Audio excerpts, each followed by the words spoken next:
Welcome to the Whole Enchilada, a community of high achievers that fight the status quo, rebel against mediocrity, and make life happen. Let's go. Hey, Enchilada Nation, so excited to have you plugging in today. I actually held a mastermind today with two incredible business owners, and the class was so good. I took so many notes that we're actually going to take this mastermind and break it down into two sections. They're going to be the next two episodes of the Whole Enchilada. These two entrepreneurs are in the real estate space and have built they both got into business within the last 9 years, and both have built these 7-figure businesses that are consistently not only building their family's legacy, but they're hiring people within their world. The thing I love about it is they both took two different specific strategies on how to build those businesses. One of them is primarily focused on building relationships through a social media platform and how to connect and build that community. The other one is really focused on geographical farming and going deep within a specific community and building that relationship. I think that the nuggets in these next two episodes are significant. Rachel Adams Lee is one of the top producers out of California, known across the country. Janine Igliane is an incredible producer in the Arizona market. I've known her and watched her business grow almost from day one. So impressive. You're going to love these episodes. So don't forget, this is a 2-part series with two incredible entrepreneurs, two specific strategies. Go listen to these episodes. You're going to get a ton of ahas off it. Don't forget, go live life on your terms. All right, Janine, let's roll into you. And I will do a quick comment on Janine. Rachel is a new relationship for me, which I'm excited to nurture. Janine and I have been friends for 11, 12 years. 9, maybe. I thought it lasted longer than that. Oh, is that good or bad? It's for me, it's been good. I hope it's been good. I hope it's been good for you too. But Janine has been impressing me for nearly a decade now. So thank you. I consider it a personal favor that you're here today. So give us a background about you, your team, and what we should know about you before we get into our conversation. For sure. Well, thank you, Marcus. Even just your words right now, like, I appreciate you. I admire you so much. That means a lot. And it has been just such a pleasure to know you. And Rachel, just a little shout out for you. I heard you speak at, one of the Keller Williams conferences, and I just really loved what you shared. So I'm super excited to hear you share today too. And we're twins today, which is basically unplanned. That's so funny. Literally in the same outfit. I was going to say, you guys continued the text thread without me last night to give me the color coordination. But for me, so I also grew up with my dad in real estate. My whole life has been a realtor, and I joined him 9 years ago. This March was my 9-year anniversary from having my real estate license. And when I started, I had a very limited amount of time that I could give to my real estate business. And so for me, it was, what do I do in the shortest amount of time that's going to get me the most amount of business? And originally started thinking if I could just sell a home a month, I'd be happy. And fast forward, this past year, we sold 122 homes for just over 65 million in volume. So I'm really proud of that. I absolutely love what I do. And we have 100% built our business. And that's what I train other agents on, is building their business around geographic farming. And for me, going back to that relationship piece, I absolutely love it because it allows us to get face-to-face with the community and build relationships. People want to work with someone that they know, like, and trust. And through geographic farming, it gives us the ability to be that person that they can not only get to know through our community events and our presence in the community, but they can trust us because we come with credibility when they see what we do in the community. And then it just feels like really good to do business that way. So it's been really fun. We do door knock. We still door knock. But I don't have to do it as much as I did in the beginning. And again, that's also what I really love about what I do, is what I think is different than other ways, because there are so many ways to build your business, is I've door knocked once this year. Last year, I probably door knocked just a couple times. Still continued with the community events, and I have a super solid foundation in all my farms. And so my business becomes self-perpetuating now. So I had to work really hard in the beginning, but now it's very much self-perpetuating. I could one day, when that time comes, sell my business off. I have a business, a tangible business that someone could buy from me. And I think that's a really cool exit strategy as well.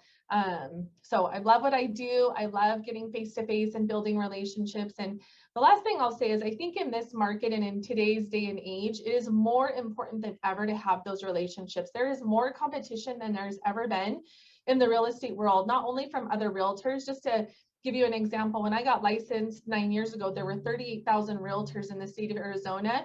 There are 68,000 realtors in the state of Arizona now. In addition to that, we have these massive companies coming in and acting as realtors, buying up our inventory. And so there's just so much competition vying for our clients' attention. So the way that you win is through those relationships, through having that strong credibility and that presence.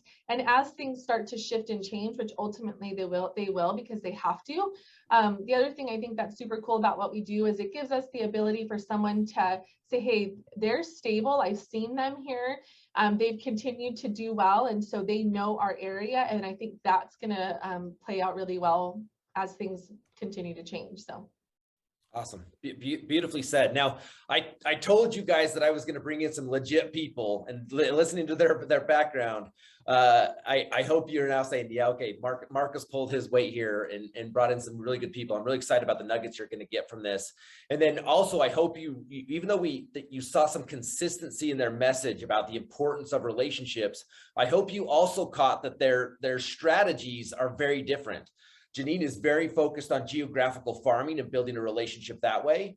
And Rachel is very focused on building those relationships through a social media platform. Now, if we wanted to, we could take a vote right now and say, okay, well, which one of them's right and which one of them's wrong, but their results say they're both right.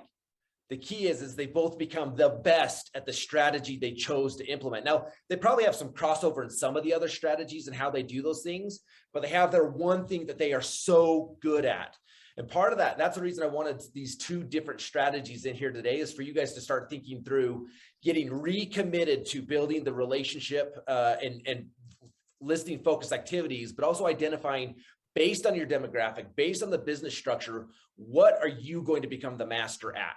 Mm-hmm. So let's flesh this out a little bit more. And hopefully as we get these nuggets, you guys will get some more clarity on which strategy you want to get focused on. What are your thoughts and sentiment on the market and the industry right now? Yeah, I think one of the things that you were saying that made me realize, one of the things that we've really come to realize, and I think it's super important to constantly be evaluating, reevaluating, looking at what you're doing and asking yourself, does this work? And being willing to pivot and change and improve upon and get better. But one of the things that we're realizing that's been sort of like a aha moment is our people are different. And when I say that, I mean, there's very much a draw for wanting simple and quick and easy.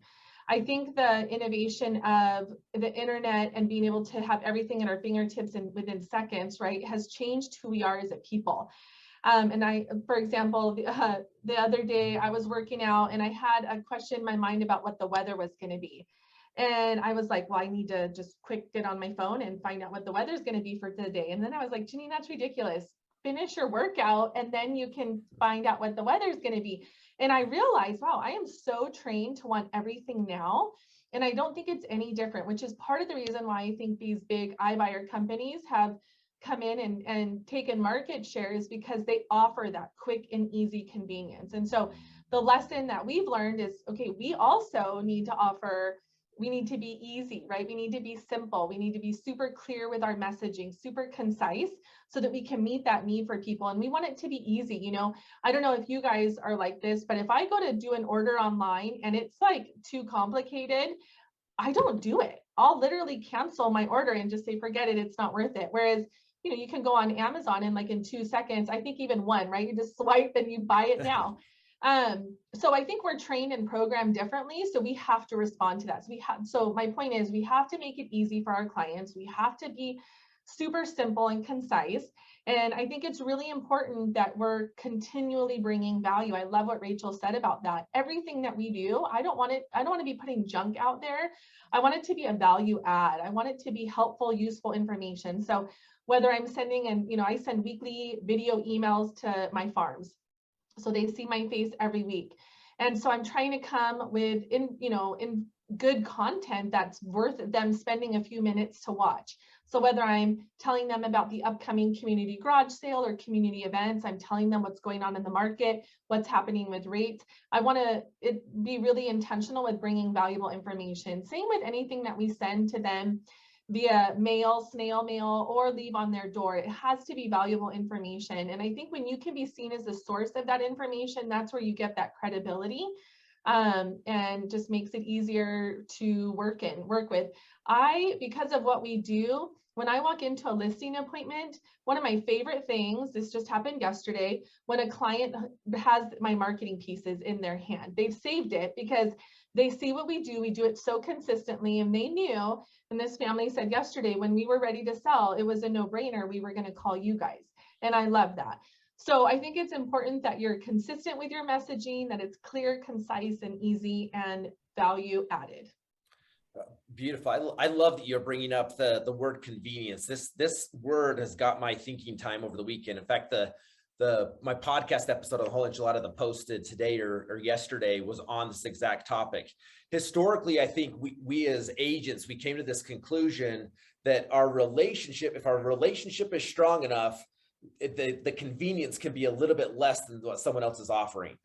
But no matter how good our relationship is, due to the way the world is shifting, if someone had to choose between, I do have a relationship with this person, but this is more convenient, they're going to choose convenience. It's true. There's studies that are proving that now. You know, it used to be, there's no way someone would give up $20,000, right? They would go the inconvenient route. And that is not true today. They are choosing the convenient route and choosing to take less money. So that's a big lesson for us as realtors. If we want our industry to continue to stay valuable, we have to make it simple and easy for our clients.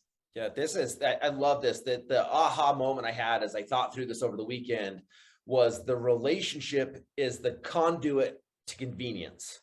We can't just think we build a relationship, we like each other, that's enough. It's how I have the relationship. Now, how am I using this relationship to make their life more convenient and easy? What's the number one challenge you're facing in the marketplace right now? I love that. I love what you said. I would say there's a lot of noise out there when it comes to buying for my listings, the attention of my sellers and possible sellers. There's a lot of options and a lot of noise out there. So for me, my biggest challenge is I want to be the first to get my message to them. And so we're doubling down. That's why we're doing literally weekly videos to our farms where they're getting to hear from me every week. We're increasing our print marketing to them because we want to hit them in every possible way. Because that's what these other big companies are doing, is they're reaching them on the phone, they're emailing them, they're mailing to them. And so we're having to do the same thing. So Janine, that are you doing that through, when you reach out to your farm, are you doing it through email, or are you doing it through a Facebook group? So we do through email. We send them, we have their email addresses, and then we send them a video email. We use BombBomb.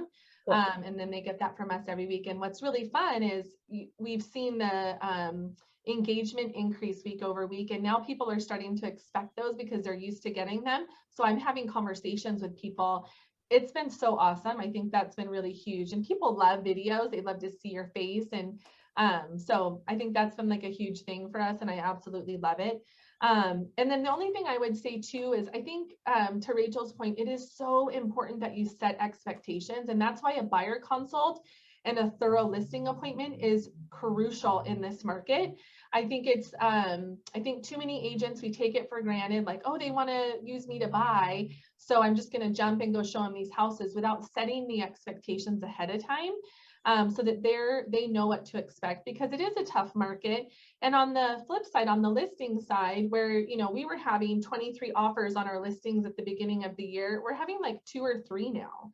And so setting that expectation up for my seller, because oftentimes I think with sellers, they're behind a little bit in terms of the market, right? So they're thinking it's still the market like it was at the beginning of the year, and it's not. So being able to have those conversations, set those expectations up so that when things come around, it's like, remember when we talked about this, and they're not surprised. And so it also gives you credibility with them because they're like, oh yeah, you did tell me that. So I think communication is so, so important in all aspects. I love that. I hope you guys caught that. One of the things Janine said there is the market is getting tougher, and she doubled down on her activities. It wasn't the majority of us, when things get harder, we actually cut our activities in half. So one of the things I would ask you guys is, if you pulled up your calendar over the last 30 days, is there clear evidence that we've all experienced a more difficult market? Is there clear evidence that you as a business professional doubled down on your activities? Or did you take the path of the majority of agents and half your activities or pull back on your activities? This is where professionals are made. This is where you're going to rise to the top or get lost in the sea. I love that. Yeah, can I say something too, Marcus? So Please. at was it family reunion we just had? Yeah, family reunion. Gary had said that in our mastermind that the buyers are now starting their search between 16 and 18 months in advance of actually transacting. And so to me, that tells me that I have to stay in constant communication with them for a lot longer than it used to be, because of the internet, because people can browse and then it starts to get their wheels turning and thinking about moving. So when you have that opportunity, you can't take it for granted. You have to stay in constant communication. There's people that I talk to every single week that probably won't buy for another year. And so for me, I just want to be top of mind when that opportunity comes and be there for them as they have those questions.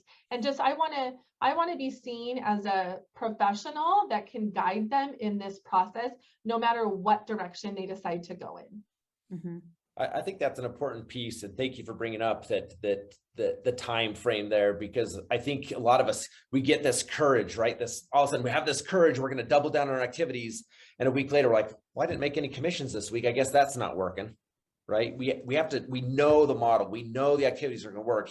Be consistent with it and stay with it long enough. As we get into the idea of geographical farming and building that relationship that way, we talked about some things that are frustrating in the market. I'm going to share real quickly. One of the hardest things to do as a real estate agent is to live inside of Janine's geographical farming area, because I actually lived inside of her geographical farming area for several years.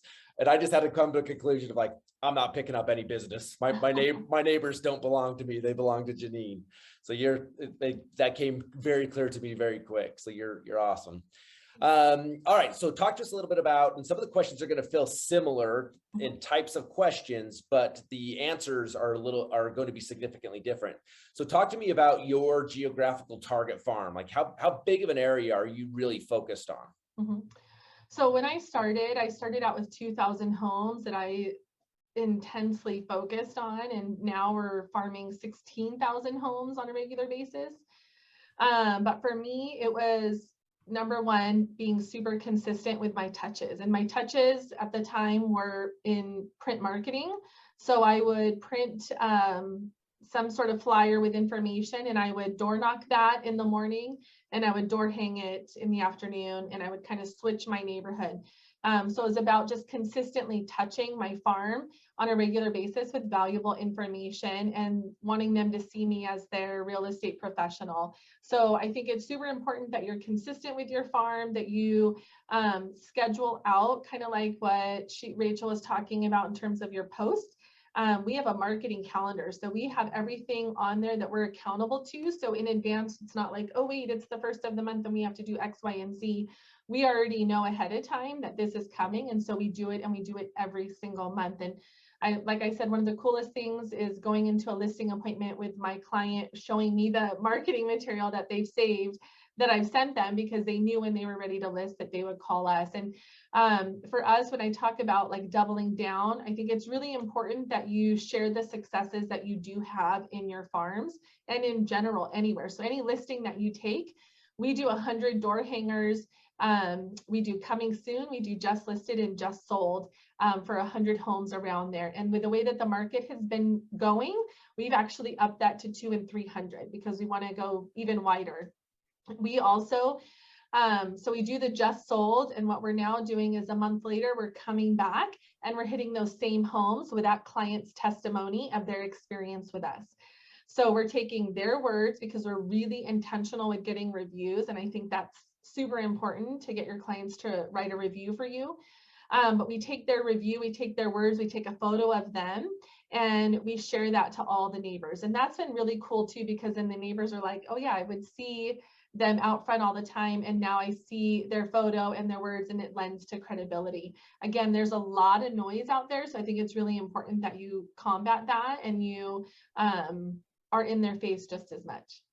Beautiful. So just so I got clarity, I think this is brilliant. So you have your normal farming strategy that you're already consistently sending out. If you take a listing within that farm, the 300 houses in the most proximity are getting 4 additional touches on top of the normal farming. Coming soon, just listed, just sold, 30 days later of like, oh yeah, remember us, here's the testimonial. Yep. Woo, that's and awesome. What's cool about that is that you'll see the trajectory of listings kind of flow because they're seeing us. And what happens when I go in is like, man, you're everywhere, Janine. And what they don't realize is I just marketed to them the same exact home 3-4 different times. So it's really cool. That is cool. So, and then the power of seeing 2 or 3 listings pop up in that 300 home range just like doubles down on it, right? Yeah. Our record, we actually were just tracking this the other day, is 7 listings just from like that's piggybacked off of it. So super cool. That's awesome. Just out of curiosity, is it you and the agents on your team that go post all these, or do you pay a runner to do a lot of the just dropping things off at the doors? Yeah. So when I first started, I had the time and I didn't have the money. So it was me who did it. Now my stepmom actually does it. She loves doing that. That's like her exercise, but we will pay. My kids have delivered flyers for me. My husband honestly delivered flyers for me this morning because they look at it as like exercise. So it's a family affair for sure. That's awesome. So you're going to Ray and saying, hey, honey, you need to lose a few more pounds. Go. Here's some flyers. Go make it happen. I'm like, hey, you want to deliver some flyers? Yeah. That's awesome. So let's go back to just the normal schedule you have on your geographical farm. Yeah. Like how, without the additional pieces because of the listing, how consistent are you actually making delivery to that geographical farm? Yeah. So every month they're getting what we call an infograph, and that we send to them in the mail, and it just has the market update for the previous month. So, you know, how many homes sold in the neighborhood, what the highest sales price was, the lowest, average days on market, things like that. One of the things that we do on that piece is we compare those stats to our personal stats. So oftentimes the average days on market is higher than what my personal average days on market is. So I share like, hey, I sell homes 3.5 times faster, or whatever that is. So we do that every single month. We also do a quarterly newsletter that goes out where they get to, that's more of like fun things coming in the neighborhood or in the area, different restaurants opening up. We've included coupons in there. And then we have our vendors that will advertise in that. So that's like more of a fun kind of leisurely piece that they get from us. And then we do every other month, we do door hangers that they get on their door. So that is something where we get to be fun and creative with that piece. So it varies, that varies. Sometimes it's upcoming events in the neighborhood, the garage sale, things like that. So the marketing is a really big piece of what we do. The other big piece of what we do is the events piece. And that's been really huge for us. One of my absolute favorite things that I get to do is hosting the community garage sales, and we do those twice a year. So what we do is we collect addresses from everyone who wants to participate in the garage sale. We prepare a map with everyone's address on there that's participating in the garage sale. We have a flyer made that has all of our branding info, and then we have a couple stations throughout the neighborhood where people can drive up and pick up that map. So they not only get to see all their addresses, but then they get all my info. And then from there, everybody that signs up, we visit the day of the garage sale and we bring them donuts. And it's so fun because you walk up to their house, they're having their garage sale and they're like, who's this? And I always just say hi, and I always try to say it loud so everyone that's there hears me. Hi, I'm Janine with the home selling team. Just wanted to bring you donuts as a thank you for signing up for the garage sale. And they get big happy smiles. Their kids are like, yay, donuts. And we've done it so consistently now that people are like, I was waiting for you, or I was wondering when you were going to come. And then from there, I've had people call me and say, you brought me donuts. I want you to sell my house. And that is no joke. I cannot even tell you how many times I've literally had someone say that to me, you brought me donuts. And that was it. So we do community events like that. We do a big annual food drive, which is huge for us. It's one of my other favorite events. So we take, we get those grocery bags that you get at like the grocery store, the brown paper bags. We staple our flyer to it. And we let them know that we're collecting food for one of our local charities. And they can just fill the bag and leave it out by their garage on this date, and we'll come around and collect it. So again, it's super easy for them. They get all of our info, and people love that we do that. And the food that we collect, we've done it consistently, and so every year it gets bigger and bigger. The homeless shelter that we give it to, it gives them enough food that lasts them from November until the summer. It's huge. And so they're super thankful for us doing it. And then the community is always like, thank you for letting us do good and be a part of something like that. And so it just feels good. And people have hired me and said, I love what you do for the community because they see some of those things. So it feels really good to do business that way. I love that. And I think as agents, a lot of times we just inherently want to be creative all the time, which I think there's some health to that, but I also think it works against us in the fact that you're never going to feel consistent.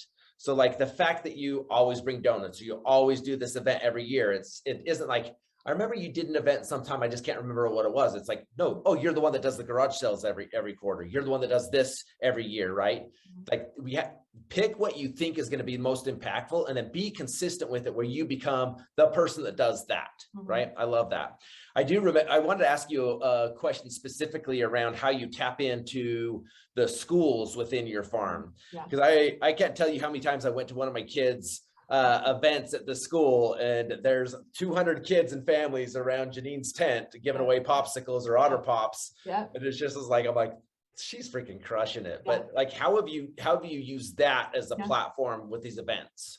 So I love picking a farm that has an elementary school in there. Elementary schools are the best. Junior highs and high schools don't tend to respond as well because the parents aren't as involved. But with elementary schools, the parents are super involved. So at the beginning of the year, we sit down and meet with the PTOs, and we have a meeting with them and say, hey, what can we do to help support you throughout the year? I think it's really important that you come from contribution. And so you're there to help them and add value, and the business naturally comes.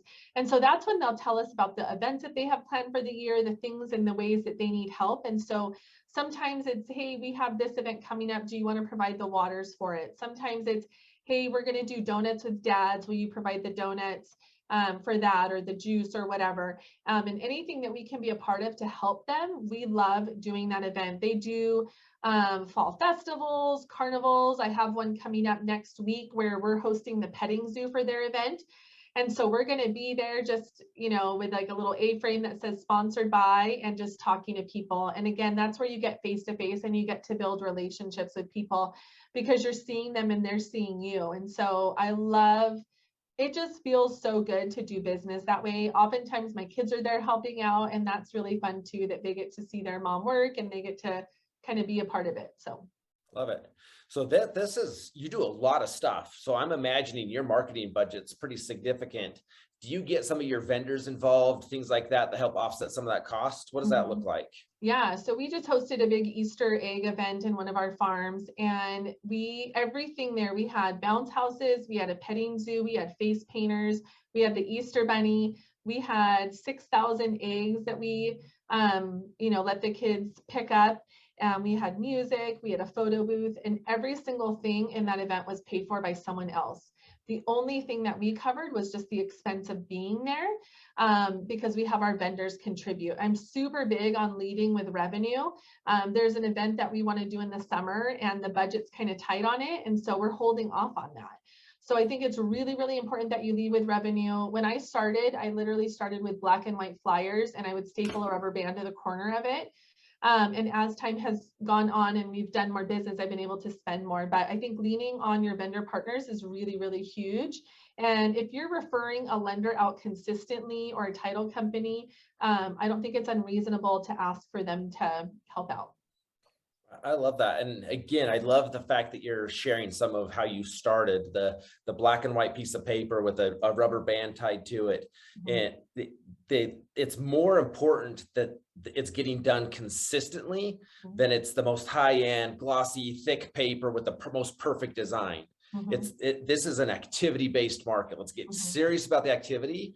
And then I love that you're bringing up lead with revenue. Hopefully you guys are picking up, those of you that have read the MREA, both Janine and Rachel, some of their language they're using is coming directly out of our model. They're running the model, the MREA model at a high level. Lead with revenue is a business principle in the MREA, and doing that has built a huge business for you. Beautiful. Sure.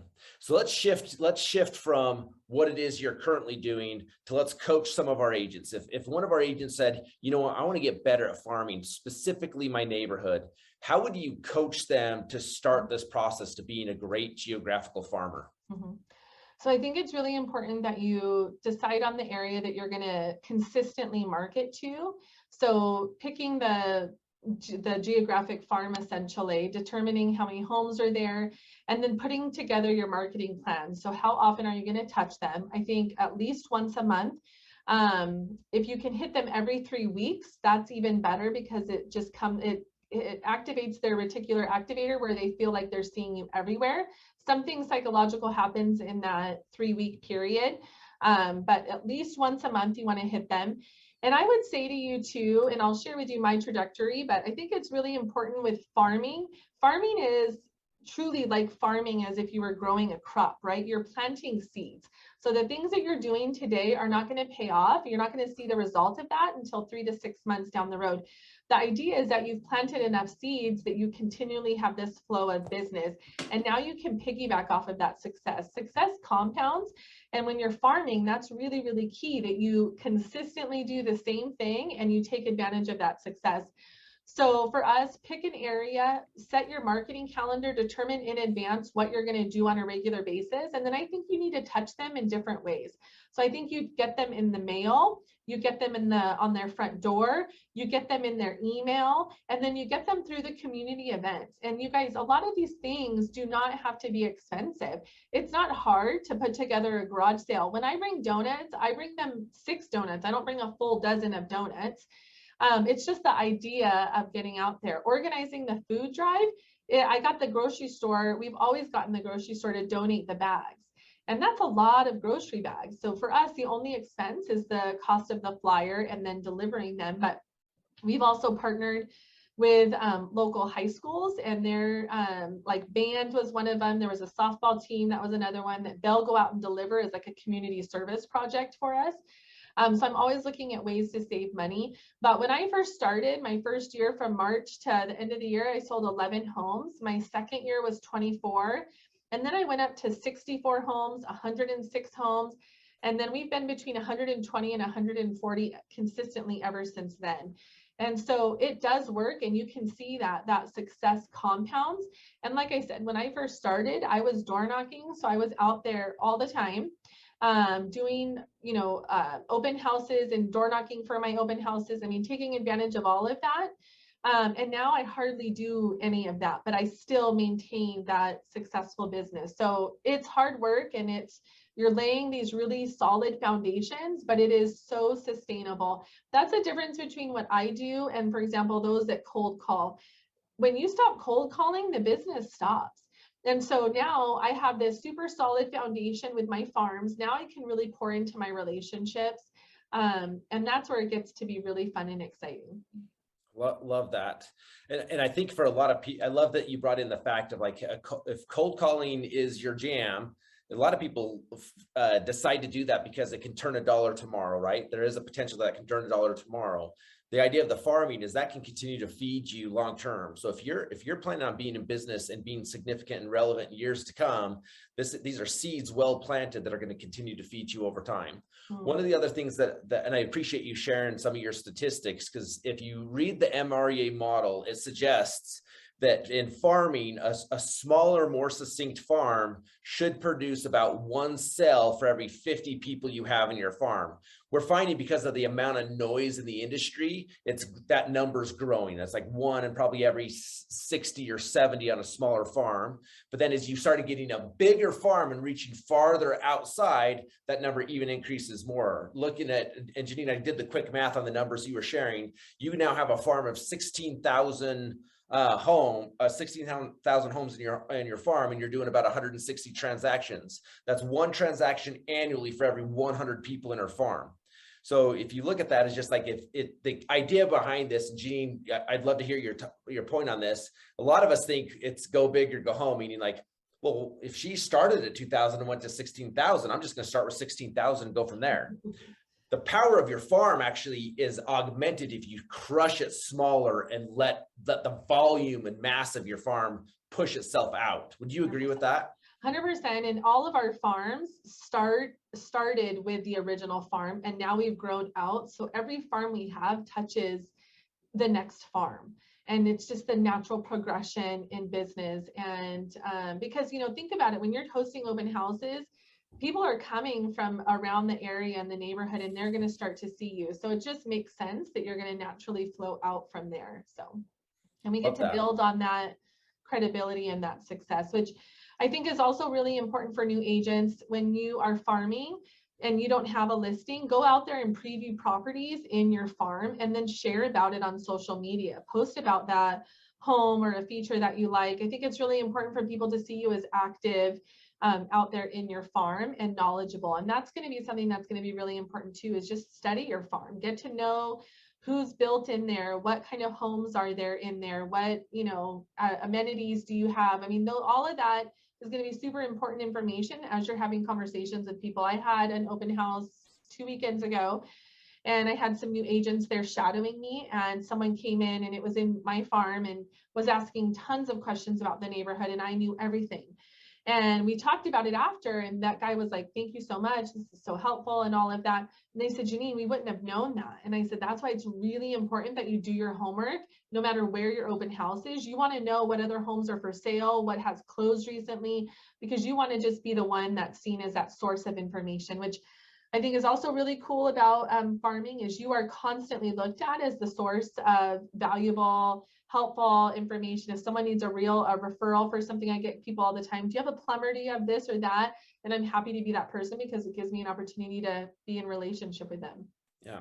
And I think that's a really important point. A lot of times people think like, well, I don't know what I'm going to say, or I'm not doing enough listings to be able to show that I'm doing that consistently, or I'm not putting on enough events. That your community is putting on enough events already. You just have to know about them and be the one to tell them about it. Otherwise, they have to call the city or the parks department or the HOA to find out when the pool opens. Like, remember what Janine said at the beginning of this? Convenient. Instead of them having to call the city and see what's going on and then calling the HOA and finding out what's going on, that stuff's happening regardless of whether you do something about it or not. Be the conduit to all of that. Just be the person that knows. I love that. I think it's such a key knowledge. Yeah. One other thing you said earlier that I forgot to bring back up that I love is in your monthly mailer that goes out to your farm. You did what we naturally think you should do, which is telling them what's going on in the marketplace. But then I think a lot of times we miss the second piece that you do is then showing your team's statistics. This is a way that you get to brag on yourself without bragging, right? The market's doing this. My team's outperforming the market by this, right? We are the experts. As you guys know, that goes back to what we call the lore, language of real estate, is being, you know what's going on in the market, and then you overlay it with what are you doing or what is the office doing that shows that we are the best experts in the industry. I love that you guys do that. Yeah, and that's what I would say in the beginning. When you don't have the sales to pull from, use your office's sales, right? That's part of your organization. And so use that as credibility for sure. Love that. Hey, let's open this up for questions for Janine. If you guys have any questions, either raise a hand, type them into the box. And as they're kind of formulating and getting lined up for their questions, Janine, if you were going to give 1 or 2 pieces of advice for someone just to say, to start tomorrow, do 1, 2, 3, what would that be? Yeah. I think you have to set a plan, right? If we leave it up to feeling or emotion, it's not going to happen. So you have to set a plan. You have to time block it and be intentional with it. One of the guys on my team who runs my social media and marketing for me, we literally have his day time blocked. So we know what he does the first 2 hours, the next 2 hours, and every part of it. And he has said to me, Janine, this has given me so much freedom in my day, and I feel like I'm even more productive. So I think it's important that you plan what you're going to do. You're super consistent with it. So, you know, I'm doing a door hanger this month. I'm door knocking here, whatever. And especially when it comes to door knocking can be tough. And you're going to not want to do it. It's just like making the phone calls. Like if you wait until you feel like doing it, you're not going to want to do it.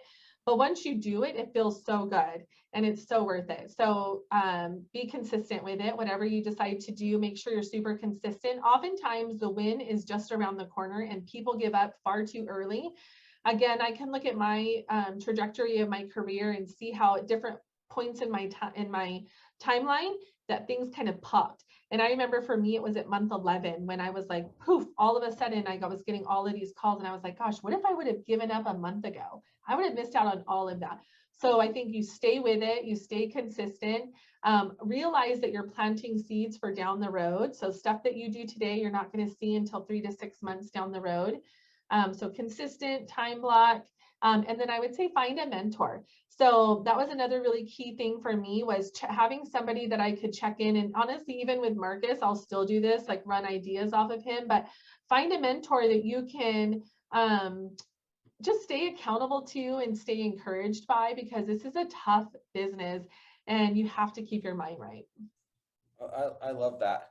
And I really appreciate you like casting realistic projections. You say 11 months for you, it popped. Things were happening up through that 11 months, but that's all of a sudden it was like, whoa, here we go. Yeah. So, guys, that is spring 2023. If you start today, your next spring could feel significantly different than perhaps this spring feels, and the amount of conversations that are coming to you if you get consistent about this right now. Now, business will happen along the way, but you're planting seeds for the crop really down the road a little bit, and then it will consistently feed you. Love that. Let's see. Do we have any questions from the group before we wrap up? Rusty, I see you guys are on mute there. Any questions from the group? Anybody, any questions? I have a question. We and you. Oh, sorry. So I don't know, this is maybe not, it kind of went back to the beginning. We were talking about the iBuyers. How is it that is a good way to communicate maybe poor information about the big buyers in our neighborhood? I know one of the iBuyers bought a home for $415. They're selling it for $499 with new carpet. That's it. But I don't want to talk like bad about people. I want to be optimistic and kind and positive, but how do you relate that kind of a message that's obviously harming the seller without being rude or disrespectful? Yeah, I think it's really important that we address it up front. That's a huge part of our market here. So when I go into a listing appointment, I'm expecting that they've already reached out to one of those companies or that they want to. And so I address it ahead of time and I ask them, why is that important to them? And try to find out what is their core motivation that's driving that. So is it the idea that it's super convenient? Is it the idea that they think they're going to get more for their home than it's worth? Find out why that's important to them. And then I would say, find a way to bring them that same kind of an opportunity. So I have recently partnered up with a company that allows me to offer that to my clients. And I've probably offered it 10 times in the last month, and I've only had one client take me up on it. And so I think you have to be the source of that information. You have to address it head on, go through the pros and the cons with them.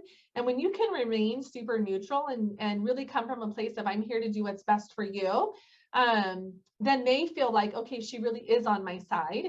And 9 times out of 10, they've chosen to go the traditional route with me. So. Beautifully said. I think that is such a critical piece of this. They shouldn't see you as one solution of multiple options. It should be you are the solution to all the options that are available, right? So even if you don't have the cash to walk in and buy it tomorrow, you have access to platforms that do have the cash that can do it. And per Janine's comment is, even 9 out of 10 times they're not going to take that, but because it's going to create a bigger conversation of, oh, you do that too? Now consult me, because you have multiple options. Consult me why one's better than the other. It isn't a you or them anymore. It's through you, here's all the options, and then they end up with the best one. Because a lot of times and the other thing that my teenage daughters have taught me is the worst thing you can say is you're wrong, right? That instantly people will get like defensive of like, whoa, you're telling me I'm wrong. It's asking the questions. Janine modeled it perfectly, is asking questions like, well, tell me more about that. Why is that important to you? From your perspective, why are they willing to pay that for someone that's not going to live in the home? What do you think they're going to do with the home? Well, when they come to the conclusion of like, oh, wait, there's another $70,000 of equity. That's why they want my house. So you can give them the equity if that feels a need for you, if the convenience and the speed of it is more important, or we can very quickly as well capitalize on the equity for you, right? So I'm great. You modeled that perfectly. Karen asked a question in the chat box. How did you determine the best farm to start with? Did you do any preliminary research? Yes, and I would highly encourage that. So when picking a farm, I think ideally you pick where you live. That's the best place to start because you know it so well. I think it's important to look at the turnover rate in there. So you want to make sure that there is enough turnover year over year that it's worth you going all in on and spending the money and the time and energy investing in that farm. If there's only a 2% turnover in that neighborhood, it's probably not worth it. Ideally, you're going to have a farm that's going to have a 7%. 10% is amazing. Things the way that they are, we're seeing that number closer to 5%, but I for sure wouldn't go anything less than 5%. I also would look at who's dominating in that area. Are there a realtor or realtors that really, dominate the majority of the listings? And if so, maybe you pick a neighborhood next to it where it isn't quite as much competition. It doesn't mean that you still can't do that and farm that area. I think you just have to have that information and decide, is it worth it or is it not? There's plenty of business to go around. And so for me, I'm constantly looking at what's the best use of my time and energy. I love that. I think it's perfectly said. These are a couple of just quick MLS searches. We all know how to use the MLS, right? Which price point home turns the most? So you're not going to go start this farming effort in a million plus neighborhood because the turnover is going to be less than a neighborhood that's constantly doing a move up, right? They're moving into the next level of home. I think these are great questions, great answers. Any other questions from the group before we wrap? Our time is up. Janine, please. Sorry, I just have one quick one about the process that after they get a listing, they're doing the coming soon, the just listed, just sold, and then 30 days after they're sending the review. I'm curious, Janine, what percentage of your clients give you a review, and what is the process that you use to get the review? Yeah, I love that. This is something that I'm super proud of. We're about 75% of our clients review us. And for us, we are reaching out to them immediately. So we have a process on our team where they immediately get an email out with links for all of our different places to write a review for us on. So Yelp, Zillow, Facebook, all of the above, right? And then if they write a review, let's say on one of those platforms, we'll then copy that review and send it back to them and ask them to put it in the other locations as well. If they don't review us right away, we now have a new drawing that they're entered into if they want to review us. And so we kind of up the ante. And so my admin, she follows up with them 4 times. And if she doesn't get the review on the second time, she's letting me know like, hey, Janine, they haven't reviewed me. The other thing that our email says to them, and I will say this, we prepare them ahead of time. So at closing, we're letting them know, hey, my assistant's going to send you an email asking for a review, because oftentimes they're super happy at closing. And I just tell them how important that is and how much it would mean to me if they would take the time to write the review. You guys, everybody is looking you up online before they call you. So you have to have a presence out there, and reviews are one of the best ways. When I get a new random lead from somebody and I ask them how they found me, one of the things that I hear most often is you had awesome reviews online. And I love that. And I love that that's a source of lead gen for me. So purposeful, and the follow-up on it. It's not just to ask once and be like, I guess they don't want to review me. No. It is asking and asking and asking and following up. And I will tell you, living in Janine's neighborhood, this happened to me all the time. As a neighbor would ask me, oh, what do you do for a living? Oh, I'm in real estate. Do you know Janine? Like, that's not what I want to hear from a neighbor asking me what I do for a living, right? So funny. She crushes it that way. Janine, for any of our people that wanted to follow up with you, follow you, learn more from you, what was the best way for them to connect with you? Yeah, so I'm on Facebook and Instagram under my name, Janine Igliane. And then my business page is the Home Selling Team AZ on Instagram and Facebook as well. So you can follow us in either of those locations. Reach out to me. I'm happy to help. I do get a lot of agents that ask me questions or want to bounce ideas off of me, and I'm always happy to help with that. So I am so passionate about what I do. I absolutely love it. I think it's the best way to build your business because it's long-standing, and it just feels good to do business that way, to get face-to-face with people and meet them. So I'm happy to help. Janine, thank you so much for sharing some of your day with us. And more importantly, thanks for your friendship. I've always just loved being friends with you. Thank you. So everybody that's here, I hope you guys got as much out of this as I did. I've got 4 pages of notes here of things I'm going to go back and think through. Several years ago, as you guys know, at the end of a lot of our KW trainings, we ask, what were your ahas? And this gentleman came up to me at the end of one of my classes where we just got through and everyone shared their ahas. And he didn't have an aha to share with me, but he told me this. You should follow up the question of what were your ahas with how do we take your ahas to voila, right? The old magic term of voila, you made it happen. So what I would encourage you guys to do before you get up and hustle off to your next appointment today is take a minute and say, what were my real key takeaways? What was my aha? And then what action am I going to take this week to implement that aha? A journal full of ahas is not going to pay you a paycheck at the end of the year. It's recognizing the aha, then saying, what is the action, either the immediate action I can take, or what's the gap in my knowledge that I got to go fill so I can take the action to go put it into action, and let's make an impact. I'm telling you, in our marketplaces right now, listings are being taken, homes are being sold, and the agents that deserve those listings are you guys. Let's double down. Let's make it happen. Let's lean in. Let's play the game, because not only do you guys deserve it, the consumer deserves the best. And that is us. Let's go make it happen.